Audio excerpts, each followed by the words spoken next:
Vay. Balaca. Nə var məhəbbət? Ne olur be buradan çıksan sen? Məhəbbət, onsuz nastilim yoxdur. Analizəm hamısı pis çıxıb. 2 həftəlik müalicə yazıblar. Bir dəqiqə qanım qaradır. Oo, geçiyorum ha bu tarafa gel, bu tarafa gel. Nədir? Nə olur? Neler yazıp? Ne olur be ne meseledir ki? Görmüsən, qanım aşağıdır. Davidenim yuxarıdır. Aha. Testosteron düşür. Aha. Böyrəkdə daş var. Hansını saymayım mən? Ya sen biraz da buraya gel. Hemen bunu muhalece edeyim de. Ne var ki? Ay, sən kimsən müalicə Ya eləyəsən? doktor muhabbet. Bir tane dene. Doktor məhəbbət. Görsen ne kadar şey yaraşır. Uzman. Hə, necə müalicə eləyəsən məhəbbət? Ay kardeş bir dakika. Bak yazıp kanın aşağıdır. Kaldırdık. Ola testosteron aşağıda. Yükselttik. 2 defa artık elədik.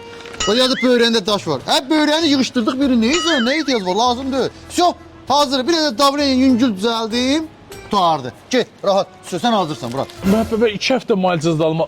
Onsuz da gedib ki həftə müalicələr əsən. Bax oradakı nəticəyə qane olacaq. Əvvəlcə də mən nəticəni yazmışam. Mən narahat olma get keyf elə. Sən cavan oğlan sana gedir. Təmiz hava ilə nəfəs al. İdman 10 manat ayılmamış ver görür. Bir görür. Sən 10 manat müalicə. Sən kəndə takip gedir. Sağ ol, Məhəbbət, çox sağ ol. Get rahat ol. Get rahat ol.